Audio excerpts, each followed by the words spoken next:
अस्सलाम वालेकुम एवरीवन, मैं हूं मोहम्मद तला और आप लोग देख रहे हैं तलाश फेस एकेडमी।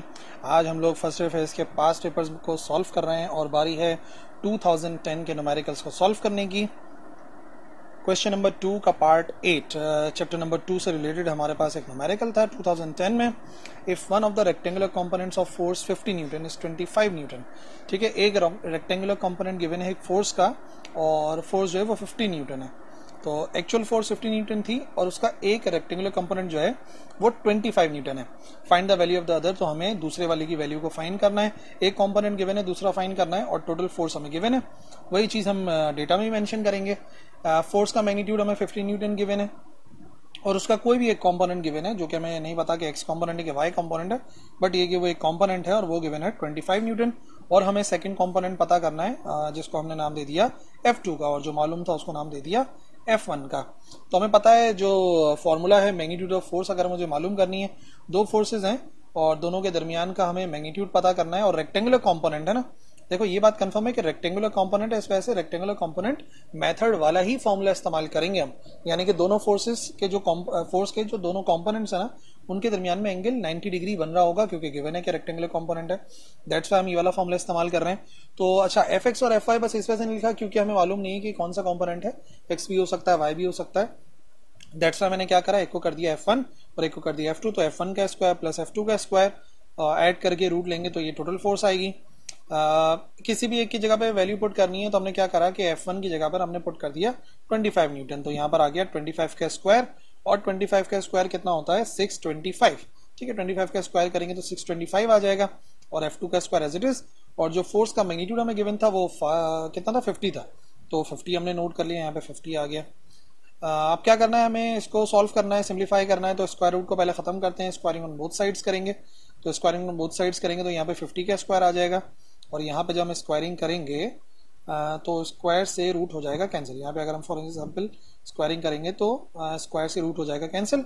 तो यहाँ पे आ जाएगा 625 प्लस F2 का स्क्वायर और इधर आ गया 50 का स्क्वायर। नाउ हमें F2 के स्क्वायर की वैल्यू को पहले पता करना है, तो 50 का स्क्वायर कर लेते हैं।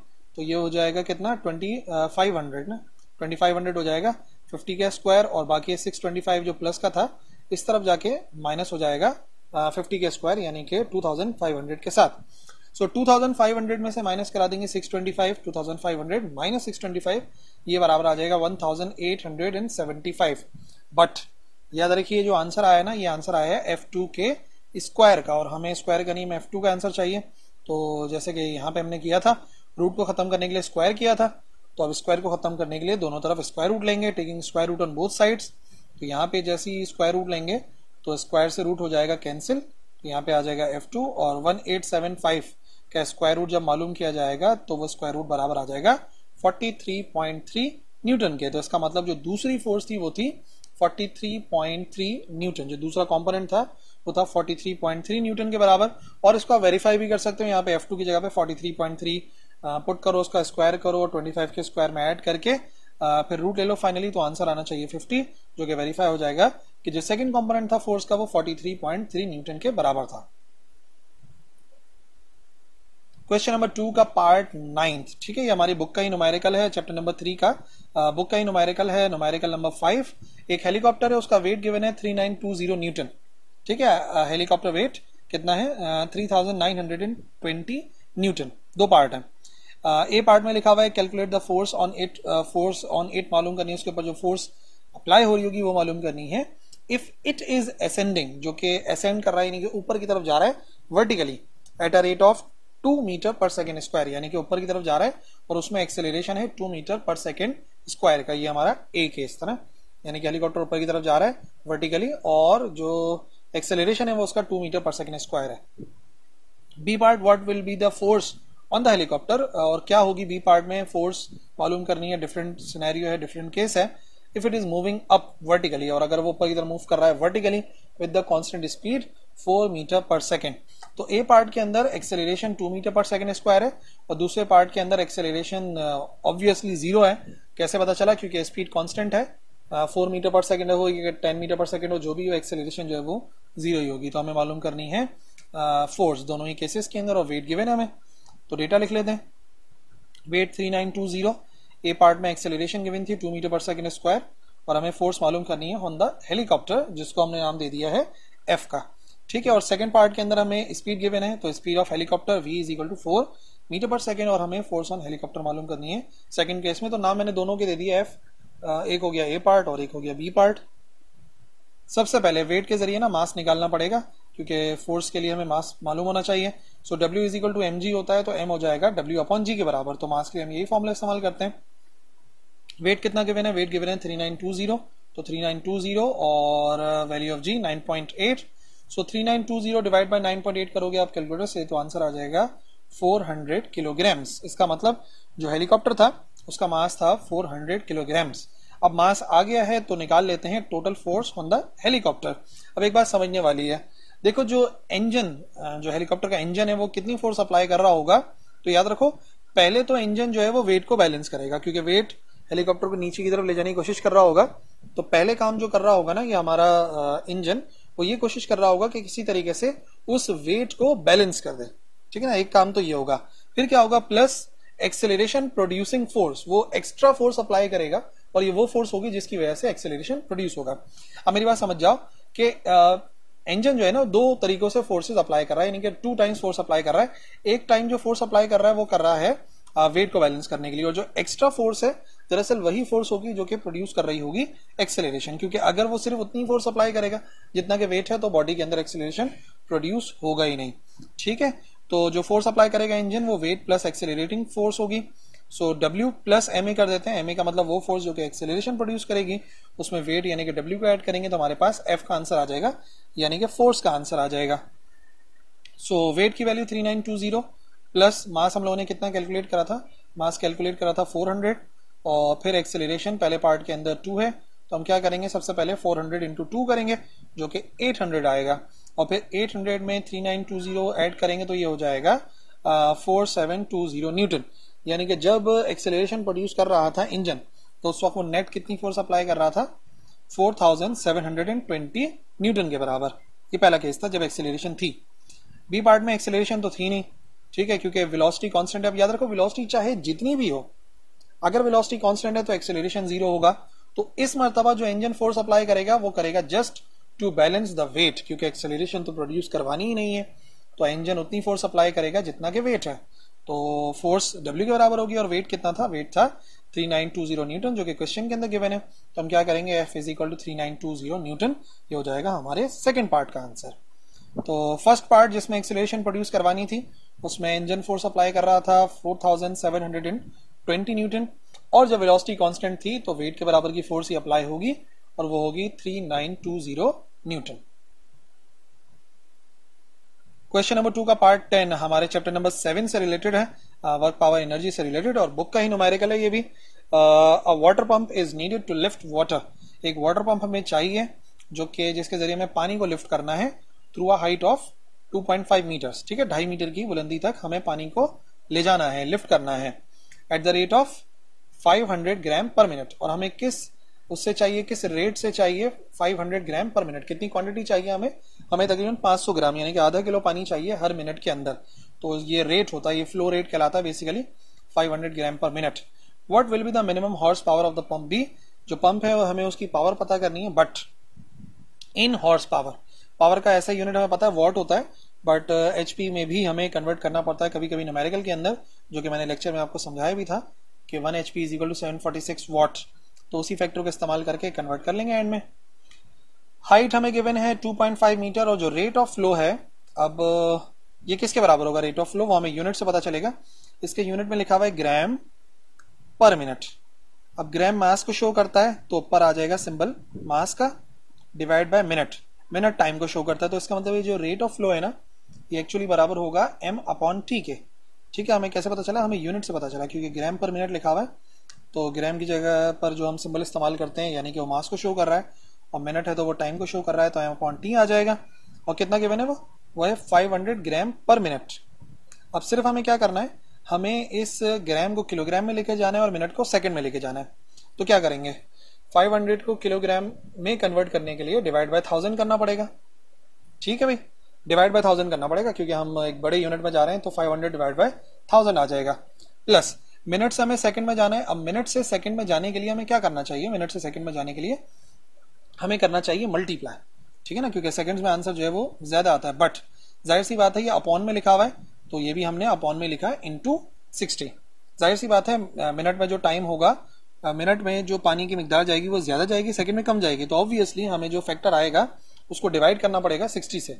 इसी वजह से याद रखो हमने क्या करा, 500 और ब्रैकेट लाजमी लगाना ताकि 60,000 हो जाए पहले, ये मल्टीप्लाई होकर और फिर 500 डिवाइड बाय 60,000 करेंगे तो ये आ जाएगा 0.0083 किलोग्राम पर सेकंड। देखो किलोग्राम से मिनट में जाने के लिए तो डिवाइड कराते हैं, बट आप लोग सोचोगे कि यार मिनट से सेकंड में जाने के लिए तो मल्टीप्लाई कराते हैं, बट मिनट खुद अपॉन में लिखा हुआ है तो जो मल्टीप्लाई आएगा वो भी अपॉन में ही आएगा। दैट्स वाई 500 डिवाइड बाय 60,000 ये वैल्यू आ गई। नाउ हमें पावर ऑफ पंप पता करनी है और वो भी हमें पता करनी है इन एचपी, यानी कि फाइनली एचपी में कन्वर्ट करेंगे। तो पावर की डेफिनेशन के मुताबिक उसका formula P is equal to W/T होता है ना, W/T work done per unit time. But actually जो पंप है वो काम कर क्या रहा है, जो W है क्या काम कर रहा है पंप जो है वो एक्चुअली एक हाइट तक लेकर जा रहा है पानी को, यानी कि वो पानी की जो है पोटेंशियल एनर्जी को बढ़ा रहा है। याद रखिए जो वर्क है ये वर्क किया जा रहा है पानी की पोटेंशियल एनर्जी को बढ़ाने के लिए। तो सारी बात यह है कि जो वर्क डन होगा ये पोटेंशियल एनर्जी के बराबर ही होगा जो पानी की बढ़ेगी। तो हम क्या करेंगे, वर्क की जगह पे mgh लिखेंगे जो कि पोटेंशियल एनर्जी का फॉर्मूला है। अब क्योंकि सारे फैक्टर्स मल्टीप्लाई में, तो हमने क्या करा, हमने m/t को अलग से लिख लिया, m/t को अलग कर लिया और बाकी जो g और h लिखा हुआ उसको अलग लिख दिया। मल्टीप्लाई में ऐसा किया जा सकता है, कोई प्रॉब्लम की बात नहीं है। तो m/t इंटू जी इंटू एच आ गया। फाइनली वैल्यू पुट करनी है, m/t हमें पता था ना, m/t हमें जो हमने कन्वर्ट भी करा था कितना था, क्या वैल्यू थी उसकी, उसकी वैल्यू थी 0.0083, ठीक है, और बाकी g और h तो पता ही है। तो हम क्या करेंगे, m/t की जगह पे 0.0083, g की जगह पे 9.8 और हाइट हमें गिवन थी 2.5। तीनों को मल्टीप्लाई करा के आंसर आ जाएगा 0.204 वॉट। याद रखिए जो पावर का आंसर आया है ऐसा यूनिट तो पावर का वॉट ही होता है, तो सही आंसर आया वॉट के अंदर।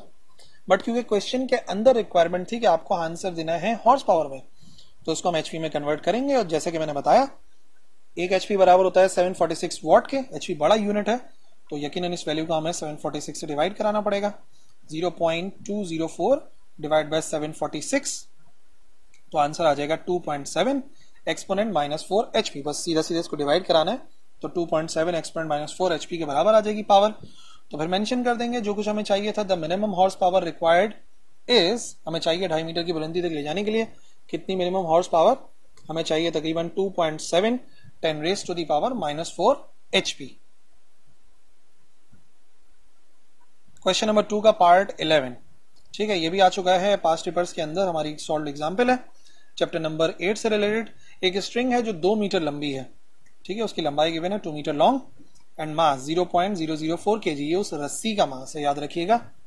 इज स्ट्रेच्ड हॉरिजॉन्टली, उसको हमने सीधा हॉरिजॉन्टली खींचा by passing one of its ends over a pulley, और उसका एक सिरा जो है हमने पुली पर से गुजार दिया। And the string is attached with 1 kilogram mass, और रस्सी के जरिए हमने लटका दिया 1 किलोग्राम का मास, वर्टिकली मास को हमने लटकाया हुआ है। Find the speed of the transverse wave, transverse wave produce होती हैं ऑन द स्ट्रिंग, और फ्रीक्वेंसी फाइंड करनी है फंडामेंटल की और फिफ्थ हार्मोनिक की eight which the string will vibrate. देखो ऐसा है, एक फिक्स पॉइंट है यहाँ पर ना, ये एक फिक्स पॉइंट है, यहाँ से हमने एक रस्सी को गुजारा, ठीक है, ये एक रस्सी है जिसको हम गुजार रहे हैं, और यहाँ पर उसको गुजार दिया हमने एक पुली पर से ना, इसको हम एक पुली पर से गुजार रहे हैं, और पुली पर से गुजारने के बाद यहाँ से इस पर 1 किलोग्राम का वेट हमने हैंग कर दिया। यहाँ पर हमने फॉर एग्जाम्पल 1 kg वाला मास हैंग कर दिया, जिसकी वजह से ये स्प्रिंग ना, ये जो स्ट्रिंग है वो टाइट हो जाएगी एकदम ना। अब हम क्या कराएंगे, अगर हम इसको वाइब्रेट कराएंगे तो यकीनन क्या होगा, यहाँ से इसमें ट्रांसवर्स वेव बनेंगी, वो ट्रांसवर्स वेव जो है वो यहाँ से स्ट्रिंग में बन के इधर से टकरा कर फिर वापस आएंगी, तो यकीनन यहाँ पर कुछ स्टेशनरी वेव्स बन जाएंगी।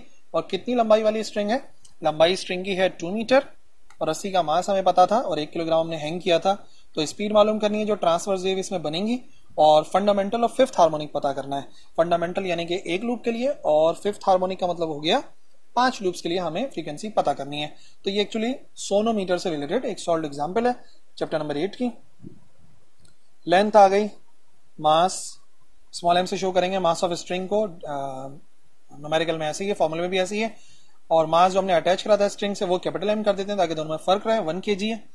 वेलोसिटी ऑफ ट्रांसवर्स वेव पता करनी है, of frequency of fundamental mode यानी कि F1 फर्स्ट लूप के लिए और fundamental of fifth harmonic, sorry यहाँ पे गलती से फोर्थ लिख दिया मैंने, फिफ्थ हार्मोनिक का पता करना है, क्वेश्चन में फिफ्थ हार्मोनिक है और यहाँ पे सही लिखा हुआ है F5, वो हमें फाइंड करना है। तो पहले स्पीड ऑफ ट्रांसवर्स वेव का फॉर्मूला इस्तेमाल करते हैं, सोनोमीटर में भी स्टडी करा था, V is equal to under root mg, mg यानी कि जो भी टेंशन इन द स्ट्रिंग होती है डिवाइड बाय म्यू, ये जो m ओवर l लिखा हुआ है ना इसको हमने म्यू के जरिए भी देखा, म्यू यानी कि linear density of the string, और लीनियर डेंसिटी का मतलब क्या होता है, उस स्ट्रिंग के मास को डिवाइड करा दो उसी रस्सी की लंबाई से तो हमें लीनियर डेंसिटी मिल जाएगी, तो म्यू भी लिख सकते हैं या डायरेक्टली आप लिख सकते हो यहाँ पे small m divide by l, small m का मतलब उस रस्सी का मास, बाकी ऊपर टेंशन भी आ सकता है T जो कि फोर्स है तो mg के बराबर होती है, वेट के बराबर, और मास कैपिटल M इस वजह से लिखा है क्योंकि जो मास लटका हुआ था रस्सी पर उसको हमने कैपिटल M से शो करा था। वैल्यूज पुट करनी है बस, 1 into 9.8 और mass of string divide by 2, simplify करना है तो 9.8 डिवाइड बाय 0.002 और फिर रूट लेंगे तो आंसर आ जाएगा 69.9 या एग्जैक्ट 70 भी आ रहा है, so it's very good. Speed of transverse wave आ जाएगी हमारे पास 70 मीटर पर सेकेंड। तो भाई मेन पहला वाला पार्ट तो सॉल्व हो गया, अब आ जाओ फिफ्थ और फंडामेंटल हार्मोनिक के लिए। तो जो जनरल फॉर्मूला स्टेशनरी वेव्स के अंदर हम लोगों ने स्टडी करा था, Fn बराबर होता है nv ओवर 2l, ठीक है, ये वाला फॉर्मूला इस्तेमाल करते हैं हम, जनरल फॉर्मूला Fn यानी कि n की जगह पर नंबर ऑफ लूप आता है, v स्पीड है और l होती है लंबाई। तो फर्स्ट लूप के लिए n की जगह पे 1 पुट करना पड़ेगा, फंडामेंटल फ्रीक्वेंसी के लिए तो यहाँ पे भी 1 आएगा, यहाँ पे भी 1 आएगा, तो हो जाएगा 70 डिवाइड बाय 4, 2 इंटू 2 कितना होता है 4, 70 डिवाइड बाय 4 ये हो जाएगा 17.5 हर्ट्स। ये हमारी फंडामेंटल फ्रीक्वेंसी, फंडामेंटल का मतलब 1 लूप के लिए ना, इस वजह से F1 लिखा है, इनकी जगह 1 पुट करा है। और सिमिलरली ये जो फॉर्मूला मैंने आपको समझाया है, अब चाहे कोई सा भी हार्मोनिक दे दें, 5वां होगा तो 5 पुट कर देंगे, 10वां होगा तो 10 पुट कर देंगे, फिलहाल हमें फिफ्थ हार्मोनिक के लिए सॉल्व करना है तो इनकी जगह पे 5 आएगा, तो F5 is equal to 5, 70 divide by 4। तो सिर्फ ये भी कर सकते हो कि जो फंडामेंटल फ्रीक्वेंसी आई है उसको मल्टीप्लाई 5 कर दो, क्योंकि ये वाला फॉर्मूला भी हम लोगों ने पढ़ा है ना, ये बेसिकली खुद किसके बराबर होता है, ये बराबर होता है F1 के।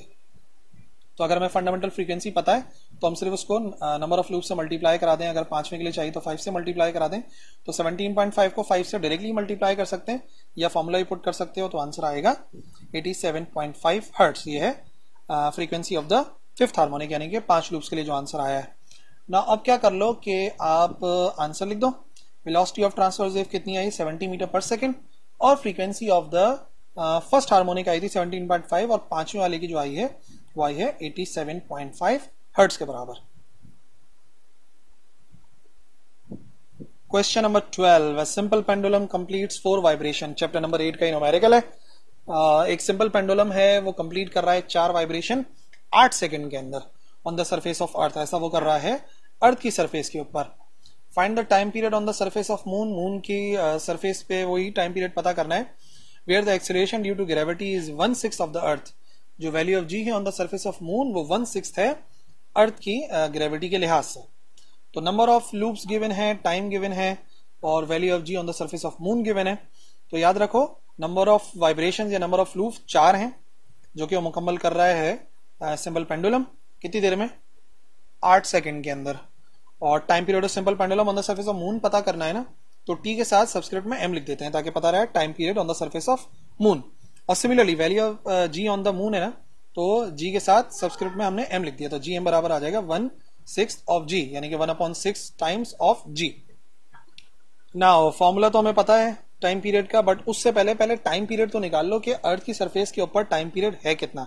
तो टाइम पीरियड का फॉर्मूला होता है total time divide by number of vibrations, या फ्रीक्वेंसी का आपको पता होगा ना, number of vibration divide by time होता है। तो अगर आपको टाइम पीरियड पता करना है तो टाइम पीरियड का मतलब होता है टाइम टू कंप्लीट 1 वाइब्रेशन। तो अगर टोटल टाइम को हम नंबर ऑफ वाइब्रेशन से डिवाइड करा दें तो हमारे पास एक जो वाइब्रेशन है उसका टाइम पीरियड आ जाएगा। समझ रहे हो, टोटल टाइम जितना भी टाइम लगा है तो अगर मैं उसको डिवाइड करा दूं नंबर ऑफ वाइब्रेशन से तो मेरे पास एक वाइब्रेशन का टाइम पीरियड आ जाएगा। तो वही काम कर रहे हैं, टोटल टाइम स्मॉल टी से शो करते हैं जो कि यहाँ पे लिखा भी हमने, और एन हो जाएगा नंबर ऑफ वाइब्रेशन, तो यहाँ पर आ गया एन। नाउ टाइम कितना था, टाइम था 8 सेकेंड और वाइब्रेशंस कितनी हुई हैं, वाइब्रेशंस हुई हैं 4। तो 8 डिवाइड बाय 4, 4 1 जार 4 और 4 2 जार 8 हो जाएगा, तो ये हो जाएगा कितना 2 सेकंड के बराबर। अब याद रखो ये जो टाइम पीरियड आया है ना, इसके साथ मैंने ई लिखा नहीं है, लेकिन याद रखो ये है time period of the pendulum on the surface of earth, earth की सरफेस के ऊपर 2 सेकंड है। अब देखना ये है कि वहां पे जाके टाइम पीरियड कितना हो जाएगा on the surface of moon. ठीक है, फॉर्मूला टाइम पीरियड का अगर इस्तेमाल करें on the surface of moon तो वैसे t is equal to 2 under root l over g होता है ना, लेकिन फॉर मून हमने क्या कर दिया, सब्सक्रिप्ट में इसके साथ भी m लिखा और इसके साथ भी m लिख दिया। अब लंबाई थोड़ी बदलेगी, वैल्यू ऑफ g बदलेगी, जिसकी वजह से टाइम पीरियड बदलेगा। ठीक है, हम उसी पेंडुलम को लेकर जा रहे हैं उठाकर, हम उसकी लंबाई को चेंज नहीं कर रहे, इस वजह से l के साथ m या e कुछ भी नहीं लिखा। सो रुक जाते हैं, ये हो गई हमारी equation number 1 on the surface of moon. अब यही फॉर्मूला अगर मैं लिखूं on the surface of earth तो उसके लिए क्या करेंगे, m हटा देंगे तो t is equal to 2 under root l over g होता है। ये हो गई हमारी इक्वेशन नंबर 2। अब देखो, ये जो इक्वेशन नंबर 1 थी ना, जो कि थी on the surface of moon, और जो आई है हमारे पास इक्वेशन नंबर 2 वो आई है फॉर द सरफेस ऑफ अर्थ। ठीक है, वो हमारे पास सरफेस ऑफ अर्थ के लिए आई है, और वो है equation 2 pi under root l over g, equation number 2। अब सिर्फ हमें क्या करना है, हमें डिवाइड कराना है। ठीक है ना, हमें इक्वेशन नंबर 2 को 1 से या इक्वेशन नंबर 1 को 2 से डिवाइड कराना है। तो बहरहाल हम 2 को 1 से डिवाइड करा देते हैं। तो उसके लिए क्या हो जाएगा, उसके लिए हो जाएगा T M upon T is equal to 2 pi, ये वाला मून के लिए है L over g M divide by 2 pi, और ये एल ओवर जी आ गया for the surface of earth. तो हमने दोनों इक्वेशंस को करा दिया डिवाइड, और राइट हैंड साइड पे आप देखो तो टी एम अपॉन टी कर दिया। टी एम अपॉन टी इसी वजह से किया क्योंकि ऊपर जो है वो इक्वेशन नंबर 2 की वैल्यू आएगी, सॉरी इक्वेशन नंबर 1 को हमने 2 से डिवाइड करा, यहाँ पे गलती से 2 डिवाइड बाय 1 लिख दिया। इक्वेशन नंबर 1 को हम डिवाइड करा रहे हैं 2 से, तो जो मून वाली वैल्यूज हैं वो ऊपर आ रही हैं और जो अर्थ वाली वैल्यूज हैं वो आ रही हैं नीचे। ठीक है, अब डिवाइड के साइन को चेंज करो मल्टीप्लाई में, हम डिवाइड के साइन को मल्टीप्लाई में चेंज करेंगे तो जो बाद वाली वैल्यू है उसका रेसिप्रोकल हो जाता है, तो ये 1/2 पाई हो जाएगा, यहाँ पे g ओवर एल हो जाएगा।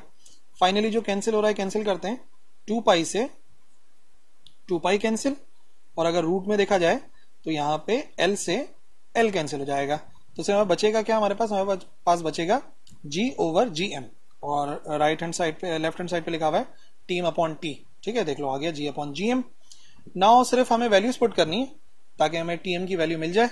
तो time period on the surface of earth कितना था, वो 2 था जो एक्चुअली हमने पता करा, और value of g on the surface of moon, actual value of g का 1/6 होती है, तो हमने वैल्यू पुट नहीं करी बल्कि हमने क्या कर दिया 1/6 जी ही लिख दिया, जिसका फायदा पता क्या होगा, जी से जी हो जाएगा कैंसिल। अब 1/1/6 ये खुद बराबर होता है 6 के, सो 2 इंटू अंडर रूट 6 ये बराबर आ जाएगा 4.89 सेकेंड। ये आ गया time period of that pendulum on the surface of moon, 4.89 seconds. ठीक है, और फिर बस आंसर ही मेंशन करना है, यही तो हमें मालूम करना था। आ जाएगा time period of the simple pendulum at the surface of moon is 4.89 seconds. ठीक है, 4.89 सेकेंड्स के बराबर आ जाएगा। Question number 13, a magnifying glass produces an image of magnification 6. ठीक है, 6 magnification है। What is the power of the lens? और power of the lens हमें पता करनी है। What is the best position of the object? Object की best position यानी कि object distance पता करना है। If a watchmaker holds the same lens, उसी लेंस को जो एक घड़ी साज है जो कि घड़ियां बनाते हैं, तो आप लोगों ने देखा होगा वो लोग इस्तेमाल करते हैं ये मैग्नीफाइंग ग्लास, क्योंकि घड़ी के जो पुर्जे हैं ना बहुत छोटे छोटे होते हैं, तो वही इस्तेमाल करते हैं। तो जो वॉच मेकर है वो होल्ड करता है उसी लेंस को क्लोज टू हिज आई, आंख के करीब, और वो डैमेज्ड स्प्रिंग देखना चाहता है उस घड़ी का। ठीक है, तो damaged spring of the watch वो देखना चाह रहा है, तो हमें best position of the object पता करनी है, यानी कि P पता करना है, और फर्स्ट पार्ट के अंदर पावर ऑफ द लेंस मालूम करनी है। सो पावर ऑफ लेंस मालूम करना है, बेस्ट पोजीशन मालूम करनी है, और लीनियर मैग्निफिकेशन हमें पता है कितनी है 6। अच्छा, अब मैग्नीफाइंग ग्लास की मैग्निफिकेशन का फॉर्मूला होता है m is equal to 1 plus D over F. D least distance of distant vision होता है और f होती है फोकल लेंथ। तो एक्चुअली जो पावर ऑफ लेंस है वो मालूम हम तभी कर सकते हैं जब हमें पता हो फोकल लेंथ। तो इस वजह से हम इस फॉर्मूले के जरिए पहले फोकल लेंथ निकालेंगे और उसके बाद हम फाइंड करेंगे पावर ऑफ लेंस। डी तो कांस्टेंट है ना, और m हमें गिवन है, तो 6 is equal to 1 plus 25 over f। 1 इस तरफ जाके माइनस होगा, 6 minus 1 5 is equal to 25 upon f, और अगर f की वैल्यू निकालेंगे तो ये क्या हो जाएगा, कैंसिल हो जाएगा, 5 5 25, और f अलग से इधर चला जाएगा, तो f बराबर आ जाएगा 5 सेंटीमीटर्स के। तो मैंने बताया ना फोकल लेंथ हमने क्यों निकाली है, ताकि हम पावर ऑफ लेंस पता कर सकें। सो पावर ऑफ लेंस खुद किसके बराबर होती है, पावर ऑफ लेंस बराबर होती है 1 ओवर f, और वो जो फोकल लेंथ होनी चाहिए वो होनी चाहिए मीटर्स के अंदर। याद रखो, पावर ऑफ लेंस के लिए बार बार मैंने बताया जो फोकल लेंथ है उसको मीटर में लाजमी तौर पे कन्वर्ट करना पड़ता है। तो क्या करेंगे, मीटर में कन्वर्ट करने के लिए 5 डिवाइड बाय 100 लाजमी करना पड़ेगा। जब हम कन्वर्ट करना चाहेंगे मीटर्स में, डिवाइड बाय 100 तो 0.05 आएगा, और 1 डिवाइड बाय 0.05 बराबर आएगा 20 डायोप्टर्स। तो जो हमारे क्वेश्चन का पहला पार्ट था ना, पावर हमें पता करनी थी, तो वो 20 डायोप्टर्स के बराबर होगी। सेकेंड पार्ट में ऑब्जेक्ट डिस्टेंस पता करना है, यानी कि पी पता करना है बेसिकली हमें। तो जो लेंस इक्वेशन है वही बेस्ट है, 1/f is equal to 1/p plus 1/q। और बेस्ट व्यू के लिए, क्योंकि मैं चाह रहा हूं कि वो सही तौर से उस डैमेज स्प्रिंग को देख ले, तो वो 25 सेंटीमीटर होता है। Least distance of distinct vision clearly देखने के लिए सबसे कम फासला 25 होता है। क्यू की जगह पे इसी को पुट करना है, बट क्योंकि वर्चुअल इमेज बनता है with the help of magnifying glass, जो कि हमने पढ़ा भी था मैग्नीफाइंग ग्लास के अंदर, इस वजह से माइनस के अंदर पुट करना है। So 1/p is equal to 1 minus का 25, माइनस प्लस माइनस हो जाएगा, तो 1/p माइनस 1/25, माइनस का 1/25 इस तरफ जाके प्लस का 1/25 हो जाएगा, और 1/p हो जाएगा अलग, जो कि हमें फाइंड करना है। एलसीएम लेना पड़ेगा, एलसीएम लेके यहाँ पर आएगा 25 और ऊपर आ जाएगा 5 + 1, जो कि खुद किसके बराबर है, वो बराबर आ जाएगा 6 के। एलसीएम लिया बेसिकली, 1/5 प्लस 1/25 6/25 के बराबर होगा। और क्योंकि वैल्यू p की चाहिए तो हम रेसिप्रोकल करेंगे, p ऊपर 1 नीचे और 25 ऊपर और 6 नीचे चला जाएगा, तो 25 डिवाइड बाई 6 ये बराबर हो जाएगा 4.16 सेंटीमीटर्स के। ये आ गया हमारे पास ऑब्जेक्ट डिस्टेंस, जो कि दूसरा रिक्वायर्ड हमारे पास पार्ट था। मैग्निफिकेशन 6 आई थी, और जो अच्छा मैग्निफिकेशन तो थी ही 6, ठीक है, और जो डिस्टेंस को हमें रखना था वो था 4.16 सेंटीमीटर्स।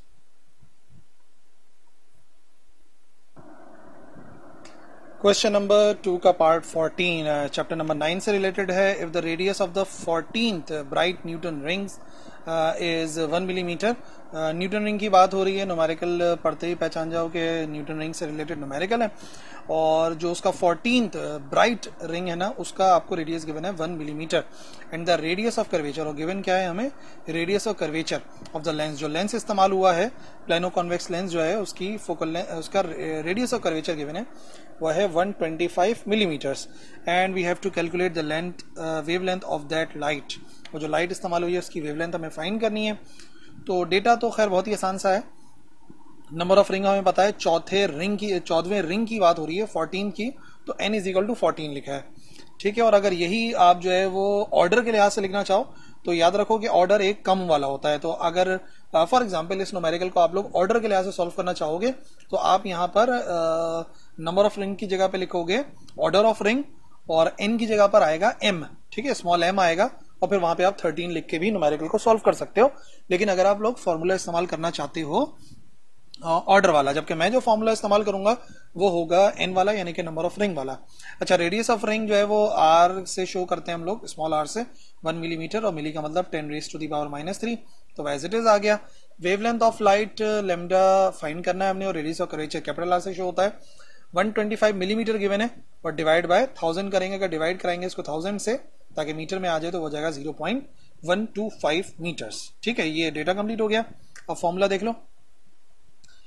nth ब्राइट रिंग के लिए जो फॉर्मूला है ना वो ये है, जो अगर मुझे रेडियस फाइंड करना है nth ब्राइट रिंग का, तो r is equal to √n - ½ lambda r के बराबर है, ठीक है। याद रखो ये जो फॉर्मूला मैंने लिखा है ये नंबर ऑफ रिंग वाला है, और आप लोग अगर ऑर्डर वाला लिखना चाहते हो तो ऑर्डर वाले में आप लोग लिख सकते हो, वो m + ½ लेमडा r है, ठीक है। लेकिन वो जाहिर सी बात है वो ऑर्डर की बात हो रही है, हम यहाँ पर नंबर ऑफ रिंग से सॉल्व करेंगे। ओके, तो रेडियस हमें गिवन है 1 एक्सपोनेंट -3, और n की जगह पे 14 पुट करेंगे, 14 - ½ 13.5 हो जाएगा, और लेमडा और 0.125 एज इट इज। रूट खत्म करना है सबसे पहले, तो एक काम करते हैं, स्क्वायरिंग कर लेते हैं ऑन बोथ साइड्स। तो स्क्वायरिंग करने के बाद ये आंसर आ जाएगा, यहाँ पे 14 में से आधा निकाल दो तो 13.5 बचेगा। और अब सिर्फ हमें रीअरेंज करना है लेमडा को, तो 13.5 और ये जो 0.125 लिखा हुआ है ये इस तरफ जाके डिवाइड हो जाएगा, और डिवाइड होने के बाद जब इसको सिंप्लीफाई करेंगे तो आंसर आएगा 592.5 10⁻⁻9 मीटर। और क्योंकि लेमडा है और बहुत छोटी वैल्यू है तो बेहतर है कि इसको आप नैनोमीटर में लिख सकते हो। तो रिजल्ट जो आप मेंशन करोगे वो आप करना नैनोमीटर के अंदर, तो आंसर आ जाएगा the light of wavelength used is 592.5 nanometres. एक यूनिफॉर्म लैडर है जिसकी लेंथ L गिवन है और उसका वेट है 50 न्यूटन। रेस्ट कर रही है against a smooth vertical wall, एक स्मूथ वर्टिकल वॉल है उसके साथ रेस्ट कर रही है। If the coefficient of friction between ladder and ground वो है 0.4, तो हमें वो एंगल मालूम करना है कि लैडर स्लिप ना हो, यानी कि मिनिमम एंगल पता करना है जिस पर जो लैडर है वो इक्विलिब्रियम में रहे। मेन बात यह है कि वो इक्विलिब्रियम में रहे, तो ये बात हमें समझनी है। अच्छा जी, अब पहले ये डायग्राम बहुत इंपॉर्टेंट है, देख लो कौन कौन सी फोर्सेस एक्ट कर रही हैं। सबसे पहले लैडर का वेट है जो डाउनवर्ड होगा, ये आ गया, ठीक है। फिर जिस दीवार पे रखा है उस दीवार का नॉर्मल रिएक्शन आएगा इस तरफ, अगर ये दीवार है तो दीवार यकीनन उसके ऊपर फोर्स अप्लाई करेगी, ये आ गया नॉर्मल रिएक्शन, ठीक है। फिर फ्रिक्शन जो रोक रही होगी उसको स्लिप होने से, वो ये आ गई, ठीक है, एक्स एक्सिस के अंदर। और इसी तरीके से जो सरफेस है जो कि रिएक्शन कहलाता है, ये आ गई रिएक्शन, ठीक है। तो ये फ्रिक्शन है, ये रिएक्शन है, ये वेट है, और ये एफ एन जो है ना, ये नॉर्मल रिएक्शन है वॉल का। जो भी डेटा में देख लो कि लेंथ एल है, वेट 50 न्यूटन है, कोफिशिएंट ऑफ फ्रिक्शन 0.4, और मिनिमम एंगल जो है हमें फाइंड करना है जो कि थीटा के बराबर है। और लिखा हुआ है ना कि लैडर स्लिप ना हो, यानी कि लैडर रहे इक्विलिब्रियम में। मेन बात यह है कि लैडर का इक्विलिब्रियम में रहना ज़रूरी है। तो भाई सबसे पहले लैडर प्रॉब्लम का यही तरीक़ेकार है कि पहले आप लोग इस्तेमाल करें फर्स्ट कंडीशन ऑफ इक्विलिब्रियम, जिसके मुताबिक एक्स एक्सिस में लगने वाली तमाम फोर्सेस का सम ज़ीरो होना चाहिए, वाई एक्सिस में लगने वाली तमाम फोर्सेस का सम ज़ीरो होना चाहिए। तो ठीक है, एक्स एक्सिस में कितनी फोर्सेस हैं, एक है एफ़ और एक है एफ एन। तो यकीनन अगर टोटल फोर्सेस ज़ीरो हैं तो ये दोनों एक दूसरे को बैलेंस कर रही होंगी, यानी कि एफ़ बराबर होगा एफ एन के। Let's say this is our equation number 1। यकीनन जितना फोर्स इस तरफ होगी एक्स एक्सिस में उतनी ही फोर्स इस तरफ होगी, तभी तो लैडर इक्विलिब्रियम में रहेगी।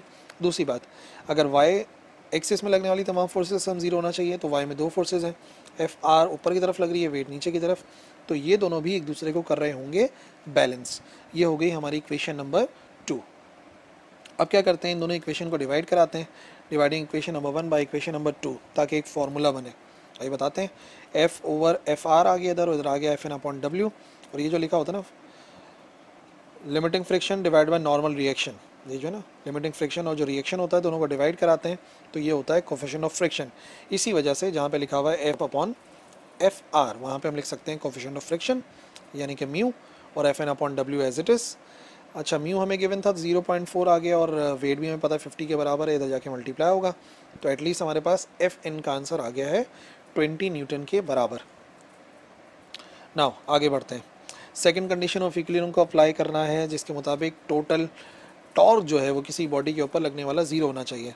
यानी कि आप ऐसा समझ लें कि जो क्लॉकवाइज टॉर्क है वो एंटी क्लॉकवाइज टॉर्क के बराबर होना चाहिए। अब चार फोर्सेस हैं तो टॉर्क भी चार ही होने चाहिए, बट अगर यहीं से ही रोटेट हो सकती है ना, यहीं से ही जाहिर सी बात है रोटेट होगी, तो हमें एक्सिस चूज़ करना पड़ता है। तो जो एक्सिस हम चूज़ कर रहे हैं वो यहीं पर ही चूज़ कर रहे हैं, ठीक है। ये हमारा एक्सिस आ गया जिसके अक्रॉस जो है ये रोटेट कर सकता है।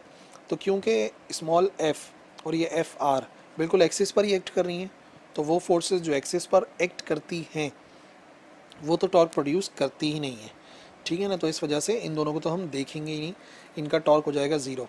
इस वक्त हमारे पास ना दो फोर्सेस हैं जो टॉर्क प्रोड्यूस करेंगे, एक एफ एन है जो इस डायरेक्शन के अंदर फोर्स बनाएगी यानी कि एंटी क्लॉकवाइज, और एक है डब्ल्यू जो कि मूव करवाएगी। जो ये जो फोर्स है वो तो यकीनन इसी तरीके से मूव करवा सकती है, और वेट जो है वो उसके अपोजिट डायरेक्शन में ट्रैवल करवा सकता है जो कि होगा क्लॉकवाइज, ठीक है। तो यानी कि जो एफ एन की टॉर्क है और जो डब्ल्यू की टॉर्क है ये बराबर होने चाहिए।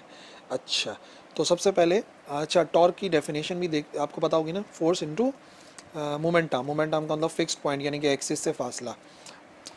तो भाई अगर देखा जाए कि मोमेंट आर्म कितना है, तो मोमेंट आर्म जो है ना, इसी ये जो पॉइंट है हमारा एक्सिस, इसी का डिस्टेंस देखा जाता है। तो वेट का जो डिस्टेंस है वो यहाँ से लेके यहाँ तक का डिस्टेंस है, ठीक है ना। ये वो डिस्टेंस है जो कि वेट के लिए अप्लाई हो रहा है पूरा का पूरा, मतलब यहाँ से लेके यहाँ तक का डिस्टेंस। और अगर इसी पॉइंट से परपेंडिकुलर डिस्टेंस देखा जाए, क्योंकि टॉर्क की जो डेफिनेशन है उसमें परपेंडिकुलर डिस्टेंस देखा जाता है, तो एफ एन जो है ना वो यहाँ किसी पॉइंट तक अप्लाई हो रही होगी, यानी कि फोर्स जो यहाँ तक लग रही है पूरी ये डिस्टेंस होगा। मतलब आप समझ लें इस पॉइंट से लेकर इस पॉइंट तक का जो डिस्टेंस है ये मोमेंट आर्म होगा एफ एन के लिए, और इस पॉइंट से लेके इस पॉइंट तक का जो डिस्टेंस है ये होगा वेट के लिए। अच्छा जी, अब मैंने इनकी वैल्यूज़ आपको पहले फाइंड करवा दूँ। याद रखिए ये जो पूरा डिस्टेंस है ना, कंप्लीट जो डिस्टेंस है यहाँ से लेके यहाँ तक का, ये बराबर है एल के, ठीक है। जबकि जो वेट एक्ट कर रहा है, वेट तक का डिस्टेंस तो कंफर्म है ये बराबर है एल के हाफ के, तो इसको हम एल अपॉन टू भी लिख सकते हैं या वन अपॉन टू एल भी लिख सकते हैं। अच्छा, क्योंकि हम ट्रिग्नोमेट्री इस्तेमाल करने वाले हैं, इस वजह से मैं चाह रहा हूँ कि आप इसको ज़रा सही तरीके से समझ लीजिए कि भाई एंगल के लिहाज से वैल्यू हम किस तरह से फाइंड करेंगे। हमें चाहिए ये वाला डिस्टेंस ना, क्योंकि यही मूवमेंट आर्म है। अच्छा, ये डिस्टेंस हम कैसे निकाल सकते हैं? ये हाइपोटेन्यूज नहीं है, परपेंडिकुलर नहीं है, ये बेस है। तो ये वाले डिस्टेंस के लिए हमें यकीनन कॉस थीटा को ही इस्तेमाल करना पड़ेगा। तो कॉस थीटा बराबर किसके आएगा? अगर इस वाले ट्राइंगल के अंदर देखें तो हम देखेंगे कॉस थीटा बराबर आएगा बेस अपॉन हाइपोटेन्यूज। बेस है ये जो डिस्टेंस हमें मालूम करना है, समझ लो जो मोमेंट आर्म हमें मालूम करना है ये वो हो गया। मोमेंट आर्म को फॉर एग्जांपल हम डी से ही शो कर देते हैं इस वाले ट्राइंगल के, ओके। और फिर बेस अपॉन हाइपोटेन्यूज होता है, हाइपोटेन्यूज का मतलब होता है 90 डिग्री के सामने वाली साइड, 90 डिग्री के सामने वाली साइड खुद बराबर है एल अपॉन टू के। तो इसका मतलब इसका जो मोमेंट आर्म निकालना हम चाहते हैं वो किसके बराबर आ सकता है? डी की वैल्यू बराबर आ सकती है अगर ये एल अपॉन टू जाके मल्टीप्लाई होगा, तो जो छोटा वाला ट्राइंगल है उसके लिए जो मोमेंट आर्म बनेगा वो बनेगा L over two cos theta के। सिर्फ मोमेंट आर्म बता रहा हूँ, बाकी फोर्स तो आपको पता ही है, वहाँ पे जो फोर्स अप्लाई हो रही है वो फोर्स अप्लाई हो रही है वेट की। अच्छा, उसके बाद इसका जो डिस्टेंस है वो यहाँ से लेके यहाँ तक का डिस्टेंस है, ठीक है ना। ये जो पूरा का पूरा डिस्टेंस नज़र आ रहा है, क्योंकि परपेंडिकुलर डिस्टेंस देखा जाता है हमेशा जो फोर्स के लिए अप्लाई हो रहा हो। तो अब ये देखना है कि एफ एन कितना टॉर्क प्रोड्यूस कराएगा। तो एफ एन के लिए क्या इस्तेमाल करना चाहिए? एफ एन के लिए हमें इस्तेमाल करना चाहिए साइन थीटा, क्योंकि देखो जितना डिस्टेंस यहाँ से लेके यहाँ तक का होगा उतना ही डिस्टेंस यहाँ से लेके यहाँ तक का भी होगा। तो ट्राइंगल तो हमारे सामने है ना, और हमें थीटा के सामने वाली साइड चाहिए।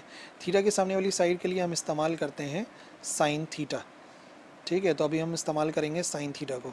साइन थीटा होता है परपेंडिकुलर अपॉन हाइपोटेन्यूज, परपेंडिकुलर यानी कि थीटा के सामने वाली साइड, ये वाली साइड ना मतलब, लेकिन यही वाली साइड बराबर किसके है? इस वाली साइड के। इस वजह से हम क्या करेंगे, इसकी जगह पे मैं इसका मोमेंट आर्म लिख देता हूँ, यानी कि D over perpendicular upon hypotenuse 90 degree के सामने वाली साइड, ठीक है। 90 डिग्री के सामने वाली साइड कौन सी है? ये वाली साइड जो हम ट्राइंगल देख रहे हैं पूरी कंप्लीट, जिसकी लेंथ कितनी है? जिसकी लेंथ बराबर है एल के। तो अगर मैं डी की वैल्यू निकालूंगा तो ये किसके बराबर आ जाएगा? एल साइन थीटा के। अब आप ये बात समझ लीजिए कि बड़े वाले ट्राइंगल का जो मोमेंट आर्म है वो एल साइन थीटा के बराबर है, और छोटे वाले ट्राइंगल जो वेट के लिए है उसका जो मोमेंट आर्म है वो L upon two cos theta के बराबर है। तो अब पूरी वैल्यू पुट करेंगे टॉर्क की, तो देखें एफ एन के लिए बड़ा वाला ट्राइंगल देख रहे थे जिसके लिए आंसर आ रहा था एल साइन थीटा, और जब वेट के लिए देख रहे थे तो force into moment arm, force है डब्ल्यू और मोमेंट आर्म हम लोगों ने निकाला था L upon two cos theta, बाकी इधर फोर्स एफ एन है और मोमेंट आर्म ने निकाला था एल साइन थीटा के बराबर। रीअरेंज करो इसको, रीअरेंज करके sine theta upon cos theta एक तरफ और W upon two F N अलग, और sine theta over cos theta खुद बराबर होता है टेन थीटा के, तो W upon two F N हो जाएगा। W भी पता है, एफ एन भी पता है, एफ एन 20 है और W हम लोग निकाल चुके हैं 50 है। वैल्यूज पुट करते हैं, वैल्यूज पुट करने के बाद 5/4 आएगा, और क्योंकि थीटा चाहिए तो 10 दूसरी तरफ जाके हो जाएगा इन्वर्स, जिसका आंसर आ जाएगा 51.3 डिग्रीज। यानी कि ये वो मिनिमम एंगल है कि अगर इस एंगल के साथ हम लगाते हैं किसी भी लैडर को तो वो स्लिप नहीं होगी, और अगर एंगल इससे कम हो गया तो यकीनन स्लिप हो सकती है।